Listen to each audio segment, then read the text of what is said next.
reading a Sikha from the Rabbi. He started giving reasons why we have to verbring the Tet Kislev course, Yud Kislev, and he went on. How it has to be Yud Aleph, Yud Beis, Yud Gimel, Yud Dalet, every day of verbringen. There's always increasing reasons to verbring. These are the Hasidic Chodesh over here. So we got to get our happy faces on, gentlemen. This is our month. All right. Too early for that. Yeah, I can see that. There goes Bitzel. I never take it off. What do you mean? Leap for joy. Can't you tell? Yeah. Can you see it? All right, there we go. See, everyone's happy now. Baruch Hashem. You just have to just mention Kislev and bursts of, joy. It's hard to see. All right, so just a little recap from yesterday. We were saying that in general we're going past Shlomo, right? And this is the union of giving chesed. Chesed is shaykh even to the rich. Shlomo is rich, but you can go higher than the rich. The rich is Atik. Higher than the rich is Panemius of Atik, right? Which we call the Reisha de Loisiada, the Radla, the unknowable head. We said in general, the Ein Sof itself is called Atik, and therefore everywhere the Ein Sof finds itself in all of these three heads, in a certain sense they're all called Atik due to the Ein Sof that's in them. Right. But the Ikur Indian of Atik is where the Ein Sof is prevalent 100% in that particular head. And that's the top of the head. That's the Reisha de Loisiada, the unknowable head. Stop me if I'm confusing you. So, the idea is that in these three heads, the lashon of the Chaim Vital, he calls them Nimtza, Misalam, and Misgale. He names them in three ways: found, hidden, and revealed. Chazal called them Ata Hu Havaya. You, he, Hashem. And essentially it's all the same thing. There's the top level is the essence. The lower two levels are two levels of light. Right? So I think, where did Yosef go? He left? Yosef. So you're talking about yesterday. You could also, I guess, you guys were learning Samech Vav. So over there it looks like he calls them Radla, the Galgalta, and Mochin Stimi. Depends if it's Mochin or Mocha. And how these three levels. So there's the same three levels, right? Radla is the top, Galgalta is the skull. The skull represents what? The unknowable head is beyond the head altogether, right? Something like this, beyond the skull even. The skull represents, it's not really brain, right? I mean, it surrounds the brain. So that's the idea of Atik. It feels separated from the body. And then Mochin Stimin, you have the hidden mind. That's already sort of the. It's not mamish the chokhmah. It's the chokhmah of Keser, which already means that it's shaykh to spheros, but it's still above the brain. It's like the panemius of the brain. In other words, Mochin, the Kesers, the spheros within Keser. This is not really our business for today, but if you want me to relate it to what's on the board there. Right, that the spheros inside of Keser, we were calling that arich, because that's shaykh to the worlds, but it's still above the worlds. So Mochin Stimin represents the spheros of Keser. It happens to be chokhmah of Keser, but there's also bina of Keser and das of Keser, etc., etc. So that's already a level of what we call arich. The Galgalta here, we would call it Atik, and then again the Radla is called the unknowable head, beyond.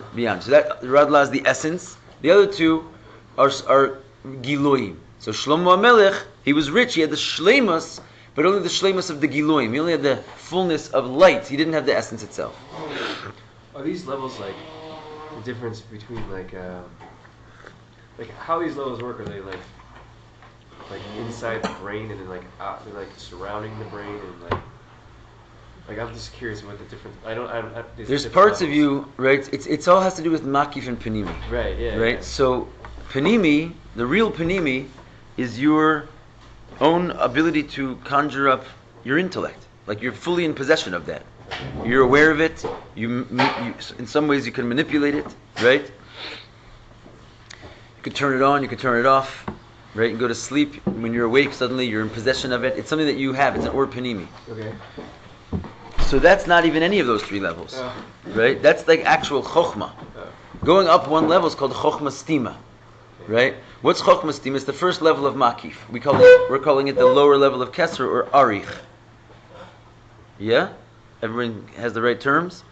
So meaning what? That's already what we call the koach hamaskil, which means when you have an idea, like a chokhmah flash, you have a faint recognition that you got it from somewhere, but you have no idea where or what that thing looks like. Okay. Other than the fact that it's slightly seicheldik, because seichel came into your mind. So you feel like there's something seichelish, right, which produced this into my mind. You know that it didn't come out of absolutely nowhere. You sort of sense that there's some kind of a source of all the great ideas, which you sort of grabbed one from. Okay. So that's shayach to panimi to some degree, because you're at least aware of it. But it's not panimi. You're not really aware of it. You don't have possession of that area of your own intellect. So panimi is outside of you? No, panimi is inside of you. Yeah.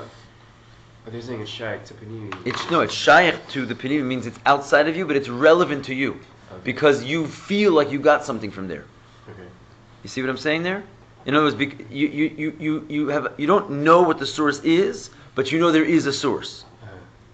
Because something popped into your mind from somewhere, and you don't know what that somewhere looks like, but you know there's a somewhere at least. Right. The source of intellect. Right. And that's somewhere. That's called mochin stimi. That's called arich. Okay. That's called the lower level of kesser. Here, there's a lot of names that we threw out for it, and we can go on and on, truthfully, right? It's called havaya. It's called misgale, right? That was what we said so far. So if you go up a level, so then you're going into a state of makif, which is like the skull already. The skull's not even really shayach to intellect. Like it's not brain-like. It's something which is like pashut not, and the brain is pashut inside of it. It completely surrounds the brain, right? So this represents spiritually. Your skull is also made of something godly. It's actually made of something more godly than your brain, believe it or not. It's just that it's so godly, you don't have any. It doesn't even present itself in any way. It's called what? Misalem in the words we're using. It's hidden. It's like it's atik. It's like an Orein Sof, which is beyond any ability for your intellect to grasp. It's, in the language of our mimer, it makes the world rich because it's far more than the world would ever have needed on its own. It's something completely beyond the world.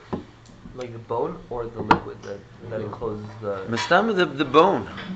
Yeah, the liquid, like the liquid's pretty the cool bone, because it encloses your spine and it. So that would be like mochin stimi. That's like the hidden mind. That's the one level clear. down. It's a clear liquid. Okay, so that's one level down. That's like maybe the home physically of this level of makiv called mocha stimi. Wow. Right? And then you go push it outside of the skull altogether. Wow. You don't end, or you don't start where your body is, right? That's just like the projected, being. But there's aspects of you which are completely beyond. Like your essence, right? Your whole body and everything having to do with it, and everything makif and everything panimi is not the real you. It's like a suit that you wear, right? So the essence is panimius of atik. And that's outside yourself. I mean, in a sense, it's out. Yeah, I mean that's what we're saying. It's beyond. It's the unknowable head. It's beyond the head. Right. Again, is it also found in the self? Yeah, because it's everywhere.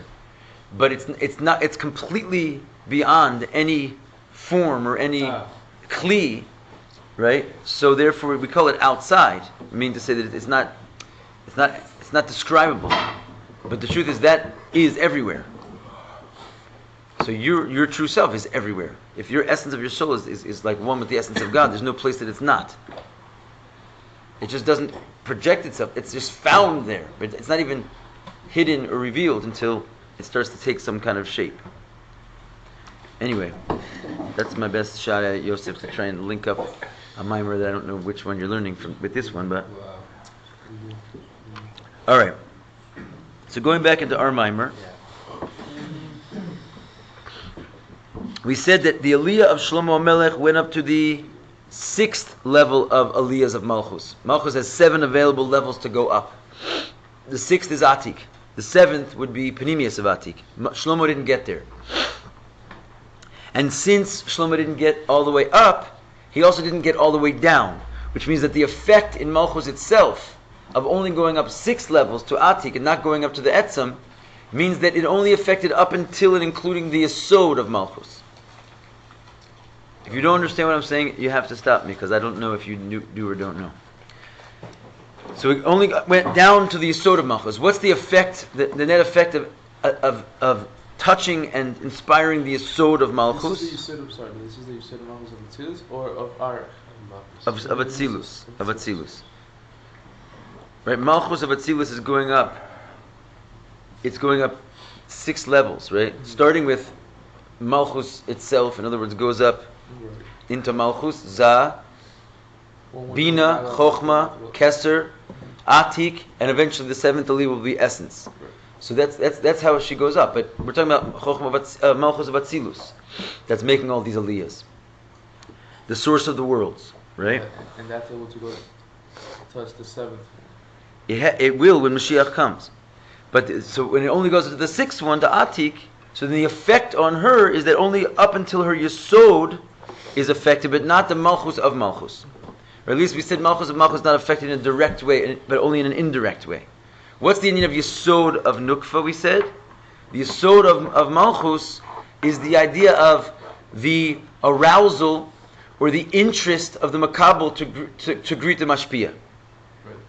Right, that's what we said yesterday. So therefore, we said that what was the problem therefore, what was lacking with Shlomo's perfection, is that he only was able to reach the light of that element of creation that had some interest of connecting to the Mashpia. Right? So if there was any shred of even hidden light inside of the creations, the kings, the world around him, it would be immediately, since he was able to affect the Yesod of Nukva, he was able to basically affect the arousal of anyone interested in light, and they would come to him. But someone who was beyond any interest in light, had zero interest. In other words, their Yesod was not activated. We said yesterday, it's like a baby, that he doesn't. You can't get him excited to learn, let's say, because he just doesn't even know what you're talking about. He's not in the realm of being triggered and excitable. We sort of said that. That's a better example. Right? Yeah. Then you're bringing all the light in the world is not gonna arouse him to come. He's just sort of stuck in his place because he's not interested in light. That's what we said yesterday. So let's take it from inside. So what is that level of godliness called that's inside of Malchus of Malchus? Right? It's not Yesod of Nukva, it's not the Yesod of the Malchus, it's the Malchus of the Malchus. That we generally call Koach HaPoel Benifal. The power of the doer in the deed. Right? So in other words, it's Hashem, as we said yesterday, he's already sort of separated himself, siphoned himself off, and just become the entity. And it's not the aspect of the entity which is still interested in coming up. It's just the pure entity itself, separated. You follow this? Alright, let's take it from inside here. Wait, what's the doer? The doer of the... The doer is Hashem. The deed is the thing he's making. So it's like when you throw a ball, let's say, right? You are the doer and the ball is the thing that you're making. Your power releases itself from your body. Because how does the ball suddenly start flying through the air? It's because there's energy in it that it didn't have before. It's your energy. You released energy, right? It's kind of a magic power. You can sort of send energy off yourself, and that's called, you're the poel. You're the one doing, but your energy leaves yourself completely and enters into the deed. So that's what these creations are like. They feel like they have their own energy, completely disconnect from the one who gave it to them. As opposed to, let's say, anything a little bit higher, like your speech faculty. When speech is coming out of your mouth, right? Your speech also leaves your body. But the difference is that while the speech is leaving your body, you can see that it's connected to the speaker. In other words, it's like live speech. Even though the speech is going out, there's a clear connection, right, to the one who's speaking. His emotions are in there, his voice is in there, his intellect is in there. So even though it's exited, it still has a connection. You could say maybe that's more like the Indian of Yesod, of nukfa. Like that the entities that are being created by Hashem, they still have a shaykhis to seeing where they came from and an interest and a desire to connect to their source. Whereas the koach hapoel benifal, the power of the doer in the deed, it's just flying. It's going on its own, and therefore it has no interest of realizing where it came from. Yeah. The motion for hapoel niflo is the one of speech where No, the ball. the ball. The ball. Alright. I mean, that's the mashal I just gave. I'm not sure if that's the mashal for it, but it works, serves our purposes right now. All right, let's go inside Mamish. So this is about 12 lines down from Yud Aleph, chapter Yud Aleph. 10 lines down, the line starts De Malchus, right in the middle. At the end of that, in the middle of that line, there's a period. V'lachein, b'yamei Shlomo, therefore in the days of Shlomo Sha'agilu b'Malchus, where the revelation inside of Malchus hayarak b'dargas ha-Malchus. It was only in the level of Malchus, kamo she'shayeches lazah. It only touched Malchus as Malchus has a general shaykhis and interest in Zah, in what's above her. Zah's Zer Anpin. Gama halad nitzotzos shenaflu lamata. Therefore, also the elevation of the sparks that fell below, haisarak ba'osam nitzotzos. It was only in those sparks sheshaychim lahargish or eloki, that are relevant to feeling godly light. In other words, just as we just said, that only those sparks which are shaykh to experience godliness, they're interested. They're the only ones that got refined. La'asid lavo, because it only hit Yesod. La'asid lavo, shagilu yiyagam bedargas hamalchus, kamoshi b'biyah. But in the future revelation, Mashiach, when also the level of Malchus, the revelation will hit also the level of Malchus as it is in Biyah, Briyatzir Nasiya. Right? What does it mean as it's in Briyatzir Nasiya? When it's in Briyatzir Nasiya, that's like the flying ball. Right? It's totally come out of its source. So if Malchus is sitting there, it can have a interest to go up and check out what's going on above her, which is its shaykhis to Zah, or it can already be on her mission. She's sent out of Atzilus into Bria, and the light of Malchus at that point is like Pashut lost inside the creation. Not anymore. You can only have your head in one direction at a time. If your head's in the direction of looking up, so you're shaykh to light. If your head's in the direction of looking down and enlivening the worlds, so you're not looking at the light, and you sort of feel your independence. So at that level where Malchus already descended into Biyah, V'ad lekoach hapoel shebanifa. Up until this level, we're talking about it's already the energy which has completely been absorbed into the nifal, the thing that's being made, right? Even in the time of Mashiach, the revelation will even reach there. Not just those who are interested, but those who are pashut flying away. Rabbi, when you say interested, what does that entail? Like we're saying that the yesod of a person, let's go back to yesterday's class, the yesod is your interest in the class, right? Like my interest in you, your interest in me. This is my yesod is the yesod of the mashpia, your yesod is the yesod of the makabel. If you're not interested, then it's very hard to, even if you're going to bring a tremendous amount of light, it's not going to affect you, because it's like you're somewhere else. You're not involved in what's going on, right? So this is what it means to be. What was your question? To be interested, right? Is that you have actually a sphera inside of you which enables you to connect. Bye. Enables you to connect, right? And it doesn't have to be aroused. In other words, you could be a son who's really like pining over his father's every word. You could be a student who's pining over his teacher's every word. You could be a husband who's pining over his wife's every word. Or you could not be, right? You're just like, your interest is either there or it's not there. There's a part of you, there's a sphera, there's like an active energy soul level which is responsible for that.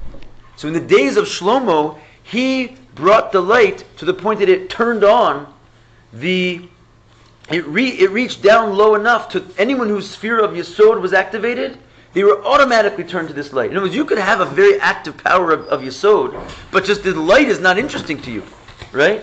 In other words, let's say your Yesod is like fully going, but the class is boring. and the person's like not really speaking your language. So your yesod is not going to be attracted to. You're not gonna connect, right? But Shlomo brought such a light that everybody who was shaykh to connect did connect, and that's like the union of Malchus when it's still in Malch, it's still in the world of Atzilus, right? Which means it's still very much in a godly space, and it has all of its eyes and attention directed toward what's above it. Because even though Malchus is the source of the worlds can be extremely lit up by godliness. If they look up and they realize where they're coming from, they want to connect to above them.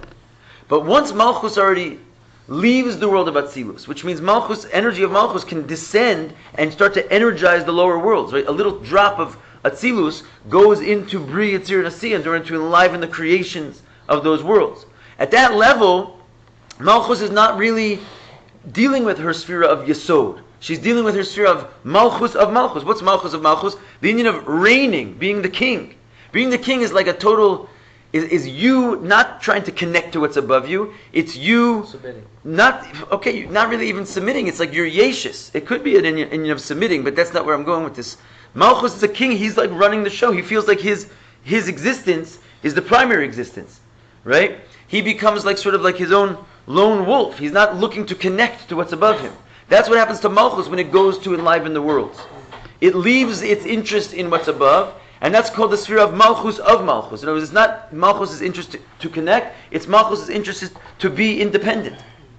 So at that level, when you're Pashat not even trying to connect, even if Shlomo HaMelech will bring all the light in the world, he's not going to reach you because he's only reaching that which is interested in looking at light. And the level of Koach HaPoel Banifal, the power of the doer, it's left him the doer and gone into the deed, is not interested in looking at light. And therefore, no matter how much light you're going to bring, it's not going to reach that level. However, Mashiach will bring such a light that it's going to reach even that level. Somehow, the guy was like wildly flying in his own direction, and he's not interested in light. There's going to be such a light that it affects him as well. And that's the union of Mashiach. That's what Shlomo was missing. You getting this?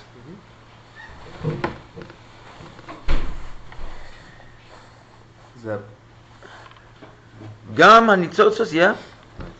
So let's just do that line again. Lasid lavo shagilu yegam bedargas hamalchus. In the future, where the revelation will be it'll reach even to those levels of malchus that have gone down into biyah, all the way down into the koach hapoel banifa, the level of malchus which has separated itself and siphoned it off to come inside the creation. Gam hanitzotzos shenisrachaku min malchus, and even the sparks which have distanced themselves altogether from malchus.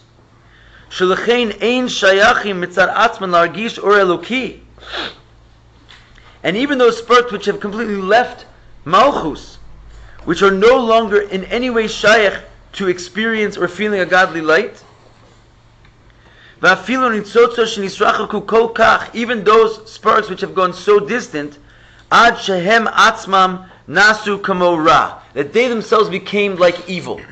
Right? Because as the light of Atzilus goes down to Bria, it's not evil, right? It's just enlivening an existence. Whereas when it's in Malchus, it's not enlivening something other, it's just an aspect of Hashem. When it goes into Bria, it creates the other. So the other is an other which is implicitly like far from God, because it's already feels its own existence. Separateness. A separateness. But it's not evil. Like the all the creations in Bria love God. They're nullified to God, but they experience themselves. Goes to Yetzirah, it goes further into a state of self. They get more lost in their own agenda. You can go down so far that you get so lost in your agenda is pashut the evil. It's the opposite of God. Now while God is busy enlivening you, you're busy hating Him. Because the spark has gotten so lost and so low that it's lost any shaykhus to godliness whatsoever. And we're saying is that Mashiach's light will reach even down there. It's going to somehow show light to even those sparks that have gone so far away, they become evil. That the godly spark itself has turned itself into an evil entity. Even there, the Mashiach's light will reach. Which sphere is it? Is it Yesod is what Shlomo reached, and then Mashiach's going to reach? Malchus of Malchus. Mashiach's right? But Malchus of Malchus has many levels of descent. Right? Yesod of Malchus is essentially how Malchus is always ready to be turning towards Atzilus. Malchus of Malchus is already her interest in going down. right? But going down is a long ride, right? You can go down very, very far. So all that is called Malchus of Malchus. And what he's saying is he can reach every stage of it, right?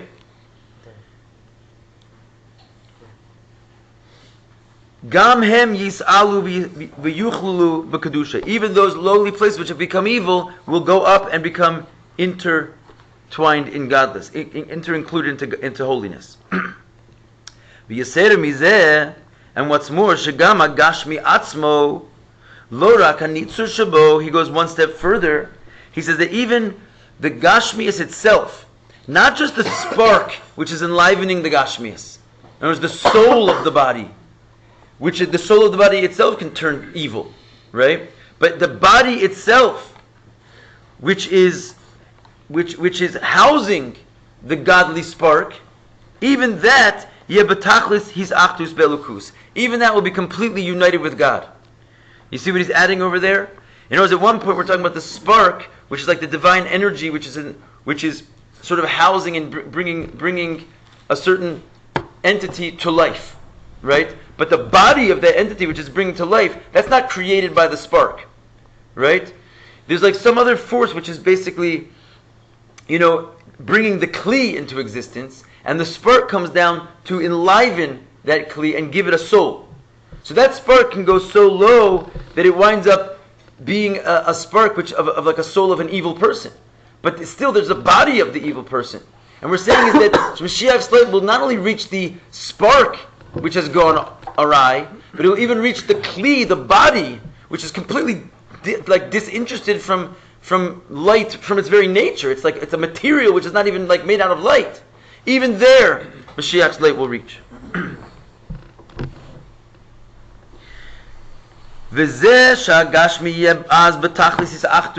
And this, that the physicality will at that time be ultimately united. It's not only because then it'll be revealed the koach eloki shebo shemahabe osuma'ayin liyesh, the godly life force which is enlivening it from something to nothing, which is the gilui koach hapol shabanifal. Elagam hanifal atzmo yeh betachlis his achdus. So he's saying the same thing, but in the language you've been using. In other words, what's called the koach hapoel benifal? Who can define that? We've said it a few times. The doer and the thing, like when he and the thing. Very good, right? Let's say the flying ball, right? So you have the power of the doer in the deed, meaning what? The fact that the ball is flying through the air and going against its nature is because Hashem has siphoned off his energy and it's inside of there carrying the ball. That's the koach hapoal, right? The power of the doer that's sitting inside the thing, making it move. But so what we're saying here is that's an extremely low level of godliness, that which exits God and goes into a tennis ball to make it fly through the air. But we're saying now is that at least it's a power of God which is making the tennis ball fly through the air. But what about the tennis ball itself? That's not even, so to speak, the power of God siphoned off from him, making it fly through the air. That's like the kli, the body itself. And that's what he's saying, that the Gashmis itself will realize. In other words, the power of the ball, of the thrower in the ball, even though it's an extremely low level of a person, like how are you going to make, it's one thing if you want to make your intellect experience God. It's another thing you want to make your emotions experience God. They're like sophisticated enough that godliness would seemingly be able to be grasped by them. But how can you make your koach of maisa experience God? Like something that exits your body and is now flying through a tennis ball. How can that experience God? So we're saying, okay, it can. It's a wonder, but it can. This is something Mashiach can pull off. But at least it's a koach of the person. But something completely external. The kli itself, the nifal, not the koach of the pole in the nifal, but the nifal itself will be turned on by God. How do you make a tennis ball turned on by God? It's not even a koach that came out of the Eibishter seemingly, right? It's some kind of the lowest possible thing that could ever be. It's not part of the spark. It's like from some other source, from the level of the kli, just the body. It's like the baby learning how to learn Gemara. No, the baby learning how to learn Gemara. At least it's a baby. It's like the baby's skull, like bones knowing how to learn Gemara. Wow. And it was something which is not shaykh in any way to even have a God, to even see that it comes from a godly source in any way whatsoever. Right? Remember, the power in a tennis ball, it's still like a human force. Right? It's like one of those cats showing you. Yeah. So that's what he's saying. It's going to reach even to the Gashmias itself. Not just the life force animating the Gashmias, but the actual Gashmias. Does it have to be on a conscious level? Or could it be subconscious? No, they're going to become conscious of it. Maybe like, The goof, it says that all flesh will see, right? Right. There's going to be some kind of a realization in the very essence of existence of godliness.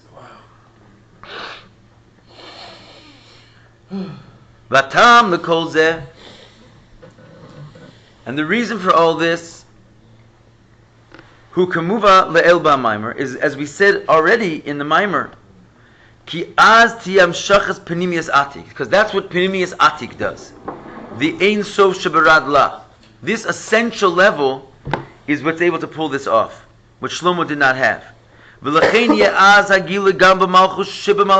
why the revelation is going to go down so low. It'll hit Malchus of Malchus. And even more lower than Malchus of Malchus, which is still some kind of an Or Eloki. It's just an Or Eloki which is very low. It will go even Gam Lamata Ba'olam Hazeh Gashmi. It'll even reach the physical existence. Not the godly life force animating the physical existence, but the physical existence itself. The sparks, the holy sparks that are in the physical things, even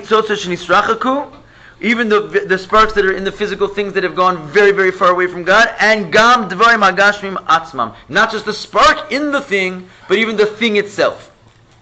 That's amazing. V'yesh lomar. So how does that work? Wait, Rabbi, what do you mean by like the baby's skull is learning Gemara, but this object, like the tennis ball, what? Like it's like what is that? You know, what we're saying is basically there's called light and vessel, in a very simple level, right? The vessels, it's almost like we don't know what they are or how they got there, right? They come from some situation. They're just there to sort of hold the soul. The soul wants to express itself. The soul can't express itself unless it has some kind of a container, right?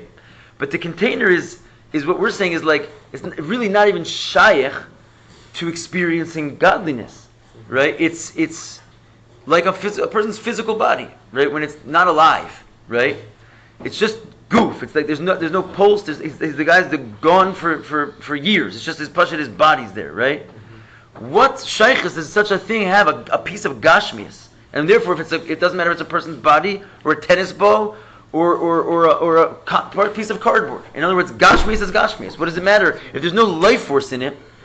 It's just not shaykh to experiencing God, right? It's the kli. Now, what is it shaykh to do? You can inject godliness into gashmias, right? And you can inject it at all different types of levels. You can inject. Let's start from high to low. You can inject the soul of a tzaddik gomer into gashmias. So that same piece of gashmias is now housing some entity which is fully in aware of godliness. Now, what's fully aware of godliness? The guy's body? No, his soul, which is in his body. Now, even though he's in a physical world, and you can, and it says in Tanya, he can't possibly experiencing godliness in his body as much as he was when he was in his source, when he was not in his body. Still, even when he leaves his source, he comes into his body, he can be fully animated. You go down a level. He's not a tzaddik gamor. He's not a beinoni. He's a rasha, right? And this guy, he's a rasha, but he's a rasha v'tovla, which means this is like what Shlomo HaMelech was able to reach, right? He was able to reach someone who had a little bit of good in him yet. So the soul inside of him, if you bring a big enough light, he'll turn towards you, and again you can find that spark. Not his body. His body of everybody is the same. That's bichlal not shaykh to godliness, but his soul at least is shaykh to turning around, right? Because there's some aspect of it, it's the yesod, the interest, the connection. If you'll interest me, I'll go to you, and you can make him do tshuva, and that's what Shlomo Melech did. But what Melech HaMashiach is going to do is a rasha gamor, which means he has, as it's explained in Tanya, he has no more room for regret. He just doesn't care. He has no conscience. He's got no. You're not turning this guy around. Basically, it's impossible, right? Unless Mashiach will come, it's impossible. and yet Mashiach will be able to reach even his soul. Meaning to say that somehow something which is completely disinterested by its very core, because the godly spark has gone so low that it's like turned evil, even that will be turned on by God. But that's nothing, because even more than that, he's going to make his physical body, which is b'chlal like a joke. It doesn't even make any sense. It's not even an entity of godliness. It's just a cardboard container. He's going to be able to make even that experience God. That's what we're saying. So in other words, the table should also. Yeah, a table also. Theory experience. It will. Everything's going to be pushed like in a state of godly realization when Mashiach comes. Every entity, every molecule. Well, I wonder molecule. That's I wonder if that's why the Tzadikim's bodies, they don't decompose. Yeah, there's definitely they still maintain their godly life force inside. Not just the body necessarily. Body, yeah. I'm saying not even the body. It's that the body was so pure that the soul is able to remain there even after death. So it's still the soul which is happening. The nefesh doesn't leave the goof of a tzaddik after he passes away. So when it says on Shabbos and Yom Tov, when the Hashem is done, okay, what I don't want to go off topic. Let's not go off topic. Yesh lomar. Let's go on. Datam al zeh sha'adei amshachas penimius atik. Why is it now that by drawing penimius atik, the Ein Sof Shevarad La, Yegilu Elokus b'kol makom, it will create a godly revelation in every single place. Like, how does this cardboard coming to life work?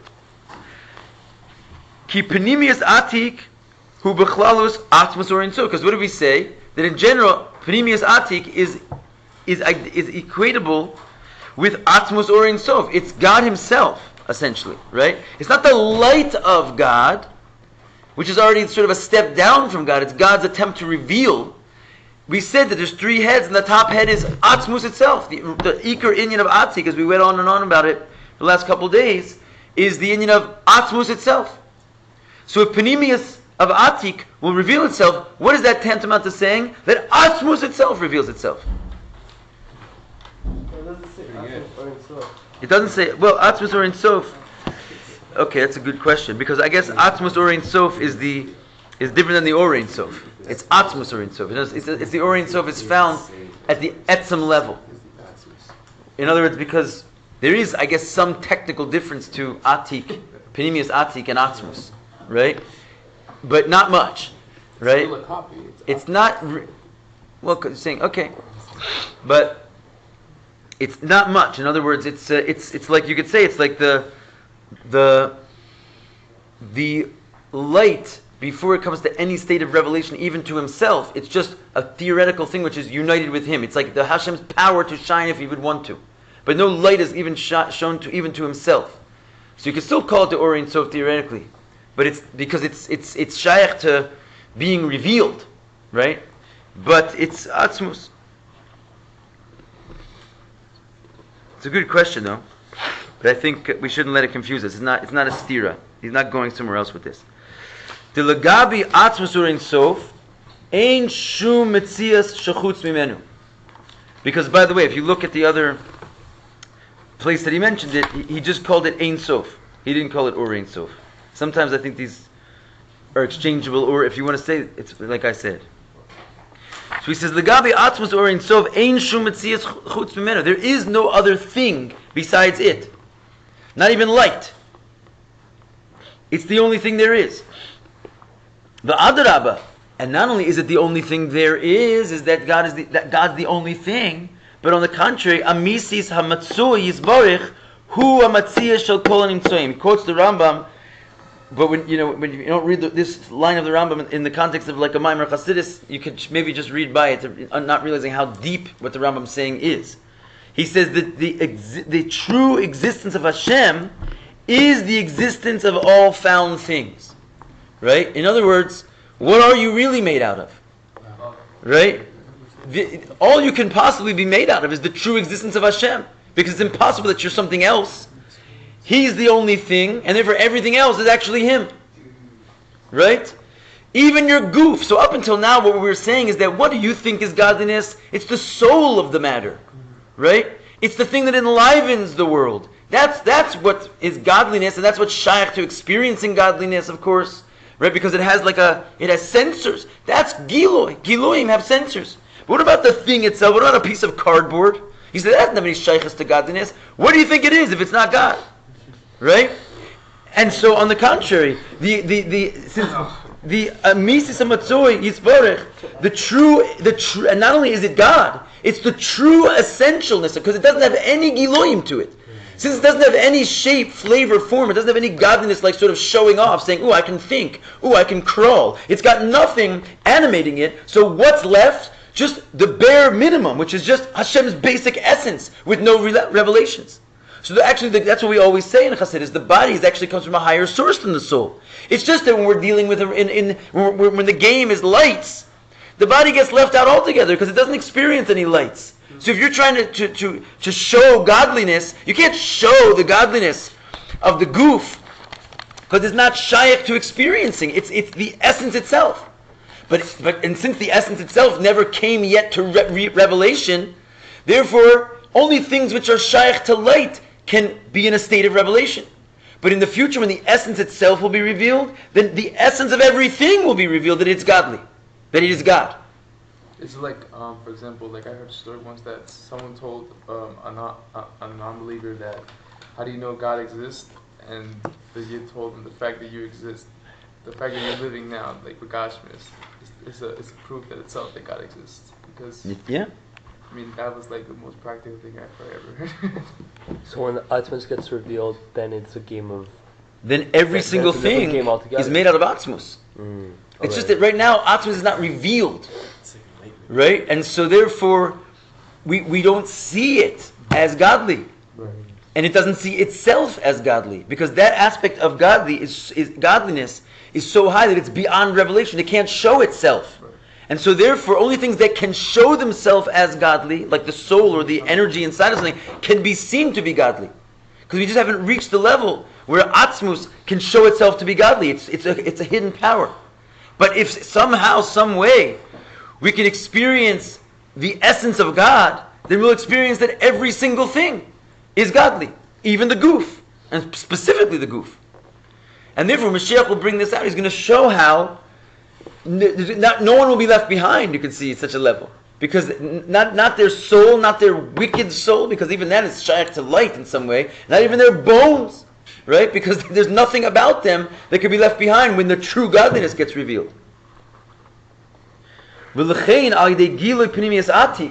Therefore, by revealing this Panemius of Atik, which again, I think Mendy on a certain level, why has he suddenly changed his tune? It's called the Or Ein Sof, Atmos Or Ein Sof as opposed to Ein Sof, because this is when it shows itself, right? At the essential level, you can't really make a chiluk, a differentiation between light and essence, right? You only make that differentiation when the essence is not able to show itself. So what is able to show itself? Light that comes off the essence, but the essence stays sort of removed.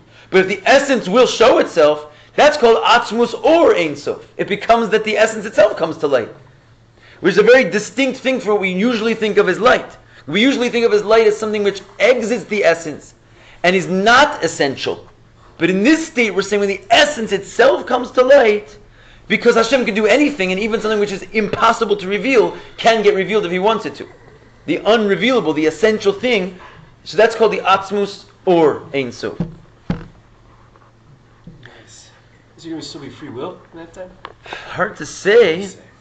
I mean, really not so much, because it says mitzvahs will go away, and it's not so simple to have free will at that point. Purim won't go away. Purim. Yes. We'll still have Yeah. I'm not sure about that either. No. It says that there's a few different stages. The stage I'm talking about, Techias HaMesim, basically. Oh, okay. It says mitzvahs b'telis lasid labo, and there's a certain level where there's not going to be any more mitzvahs. Is that the first step? So what's Purim if it's not a mitzvah? What's that? What step is that? What's called Yemos HaMashiach, and then Techias HaMesim. What's the distinction between those in terms of Atzmus being like? Atzmus is not fully revealed, obviously, in the first stage. In the first stage. In the first stage, it's still. We're still talking about Oros being. I don't know. I don't know. I can't really switch gears on that one right now. L'chein al yedei gilui pnimius atik. Therefore, by revealing this level, yanirgash b'kol davar, it will be felt in everything. Shemitziyuso hu elokus, that its existence is godliness. And when he says everything, he means literally every molecule. It will be felt inside of it that it is godliness. Why can't a molecule feel elokus? It seems almost silly, right? It's because we are because it's beyond gil. It's being enlivened from something which is beyond shaykhs to revelation, right? It's very interesting if you think about this. In other words, because if you think about it, why is the whole notion that we can walk around with a consciousness in our head is mamash a davar pella. It's one of the things that it says in Chassidus that cannot be explained.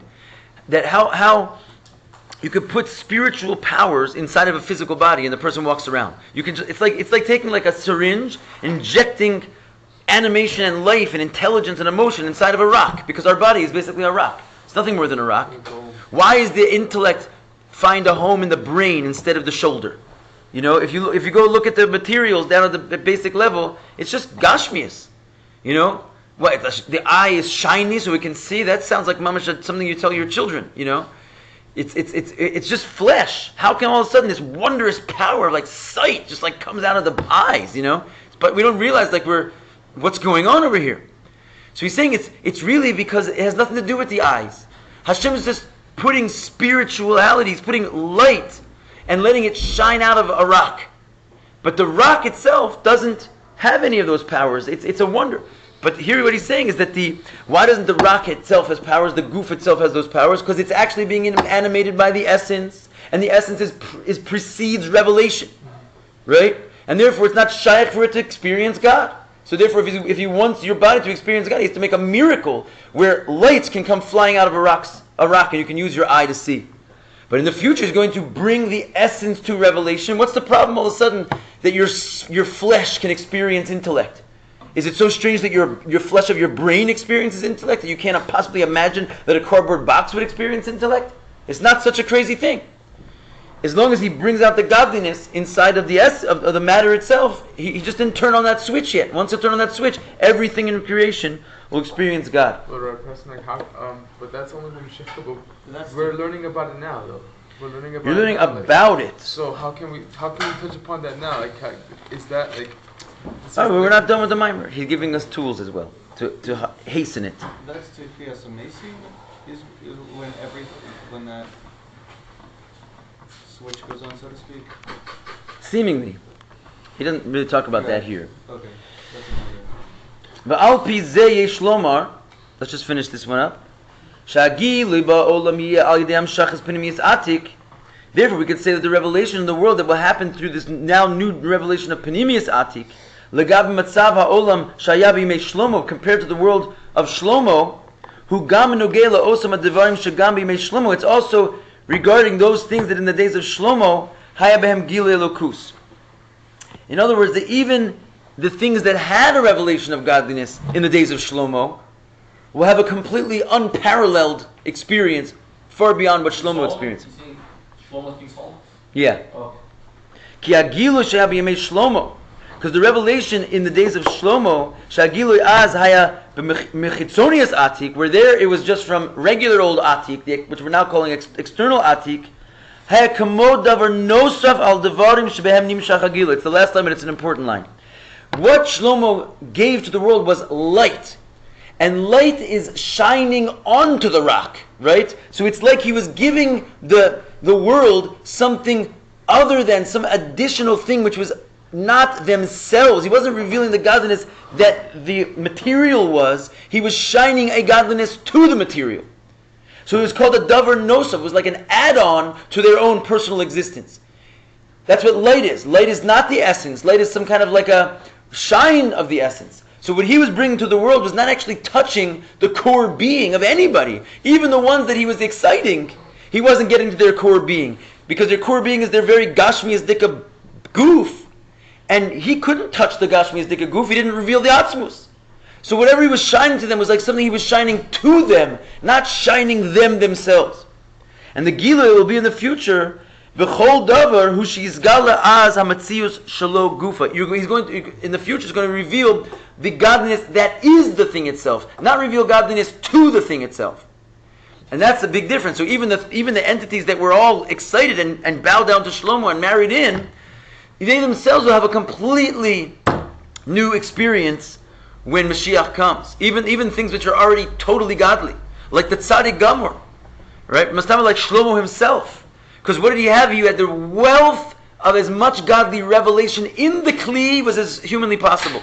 But the Kli was still a Kli. And therefore he really wasn't tapping into his true essential godly life force. Okay. Shkoyach.